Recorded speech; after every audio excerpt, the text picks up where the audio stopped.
21 अगस्त को SC/ST के फैसले को लेकर दलित संगठनों के एकजुट होने की खबर मोदी सरकार को लग चुकी है। शायद इसका असर हुआ कि अब मोदी सरकार इसे लेकर संभल चुकी है। सरकार ने अब इसको भांपते हुए भरोसा देने की कोशिश कर दी है कि CGI की अध्यक्षता वाली बेंच ने जो फैसला या फिर सुझाव दिया है उसे मोदी सरकार लागू नहीं करेगी। इसकी सांत्वना खुद प्रधानमंत्री मोदी ने SC/ST के सांसदों को मिलकर दी है। इतना ही नहीं, दूसरी ओर केंद्रीय मंत्री ने कैमरे पर यह बातें खुद कबूल कर ली हैं कि मोदी सरकार अब इस फैसले को लागू नहीं करेगी। एक बहुत ही महत्वपूर्ण चर्चा हुई कैबिनेट में, उसके बारे में आपको ब्रीफ करना चाहूंगा। अभी जो हाल ही में माननीय सुप्रीम कोर्ट ने आरक्षण के विषय पर एक जजमेंट दिया है। इस जजमेंट ने सुप्रीम कोर्ट ने SC और ST के रिजर्वेशन के विषय में कुछ सुझाव दिए। आज माननीय प्रधानमंत्री जी की अध्यक्षता में कैबिनेट में इस विषय पर विस्तृत चर्चा हुई है और कैबिनेट का सुविचारित वेल थॉट थ्रू मत है कि NDA सरकार बाबा साहेब अंबेडकर जी के बनाए संविधान के प्रावधानों के प्रति प्रतिबद्ध है, संकल्पबद्ध है। लेकिन आपको बता दें कि 21 अगस्त वाले भारत बंद के फैसले को शांत करने की ये पुरजोर कोशिश कहीं न कहीं दिखाई जरूर दे रही है। इतना ही नहीं, दलित संगठनों का खुद साथ यूपी की राजनीति में दलितों के हक की लड़ाई लड़ने वाली मायावती ने भी विपक्षी समेत सत्ता पक्ष को भी जबरदस्त सुनाते हुए आगाह कर दिया है कि इस बार वो भी झुकने को तैयार नहीं है, क्योंकि या तो ये फैसला वापस होगा या फिर मायावती दलितों के साथ अडिग खड़ी रहेंगी। चुनाव के दौरान राहुल अखिलेश ने जिस संविधान की कॉपी को दिखा दिखाकर संविधान बदलने का वार किया, उसी को लेकर आज मायावती विफर पड़ी और कहा कि ये लोग डर दिखाकर वोट ले लिए, लेकिन दलितों के लिए हलक से इनकी आवाज तक नहीं निकल रही। सुनिए। बेहतर तो यही होता कि कल जो इन्होंने 2-3 दिन पहले ही संसद के दोनों सत्र जो इन्होंने अनिश्चित काल के लिए स्थगित कर दिए हैं, बेहतर यही होता कि इसको ये अनिश्चित काल की बजाय तो ये थोड़े समय इसको ये नहीं करते, इसको कंटिन्यू रखते और 5-6 दिन के बाद पूरी तैयारी करके तो ये संशोधन विधेयक को ये पार्लियामेंट में इस मामले को लेकर पार्लियामेंट में संशोधन विधेयक ये लाते, लेकिन नहीं लाए। तो इसलिए मेरा माननीय प्रधानमंत्री जी से भी यही कहना है कि यदि आपकी इन वर्गों के मामले में नीयत साफ है तो आप अपने और मामलों में तो समय से पहले हाउस बुला लेते हैं, तो आप कभी भी हाउस बुला सकते हैं, अपनी तैयारी करें।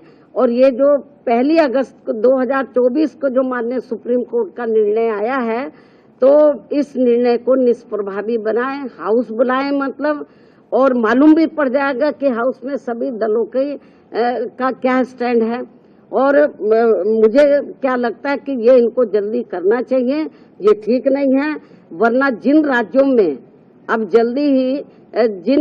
राज्यों में जल्दी ही विधानसभा के आम चुनाव होने वाले हैं, तो इन वर्गों के लोग न बीजेपी को माफ करेंगे, न कांग्रेस को, न अन्य पार्टियों को माफ करेंगे, क्योंकि इन्होंने इस बार जो 18वीं लोकसभा के आम चुनाव हुए हैं उसमें इन वर्गों के लोगों के साथ बड़ा विश्वासघात किया, धोखा दिया है।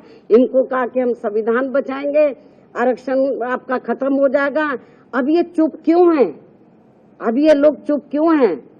तो लेकिन इससे साफ जाहिर है, ना ये संविधान को बचाने वाले हैं, ना आरक्षण को बचाने वाले हैं।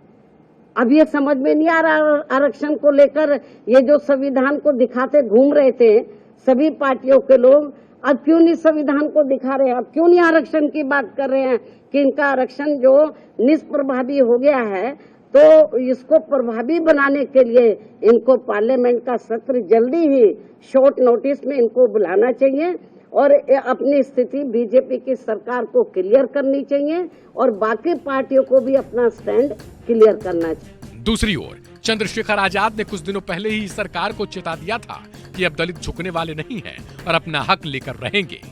SC ST का जो रिजर्वेशन है उसका आधार आर्थिक नहीं है कि उसमें क्रीमी लेयर या वर्गीकरण किया जाए। उसका आधार जो है वो अनटचेबिलिटी है, छुआछूत है, भेदभाव है, जातीय उत्पीड़न है। तो सर्वोच्च न्यायालय को हमारी फिक्र, ये बहुत अच्छी बात है, लेकिन सर्वोच्च न्यायालय को सबसे पहले उनके ऑर्डर के अकॉर्डिंग जातिगत जनगणना करानी पड़ेगी, फिर उसके आंकड़े जुटाने पड़ेंगे, उसके आर्थिक आंकड़े भी जो है जारी करने पड़ेंगे, तभी वो इस सब चीजों कर सकती है। तो उनको करना पहले चाहिए, अगर वो दलित वर्गों के इतनी हितैषी हैं तो उनको सब सारा बैकलॉग भरवाना चाहिए और जातिगत जनगणना के ऑर्डर सरकार को देने चाहिए। अगर SC ST एकजुट रहेगा तभी अपनी लड़ाई लड़ पाएगा।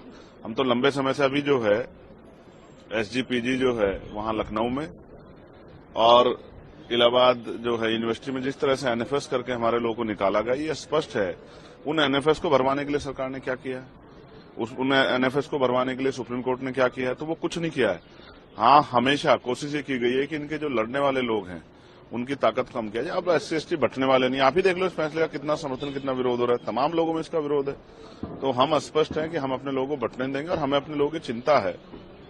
इसलिए हमने स्वतः जो है 1.5 साल पहले मांग की थी कि जिन जातियों को अवसर नहीं मिला है उनको उनका आरक्षण बढ़ा के 15% शेड्यूल कास्ट को मिलता है और 5% बढ़ा के उन बाकी जातियों का आरक्षण देने की व्यवस्था सरकार करे।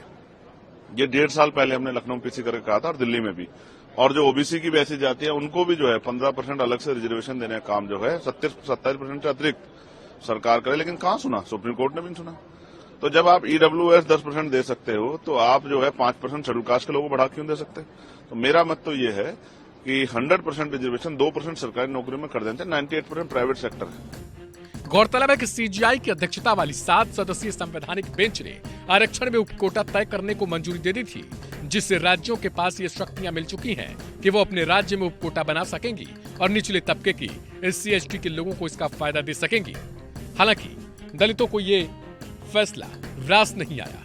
दलितों की नुमाइंदगी करने वाले सांसदों और विधायकों समेत कई पार्टियों के नेताओं ने यह आरोप लगाया कि यह फैसला कहीं न कहीं दलितों को बांटने का काम करेगी और इसके जरिए सरकार इन आरक्षण को ही खत्म कर देगी।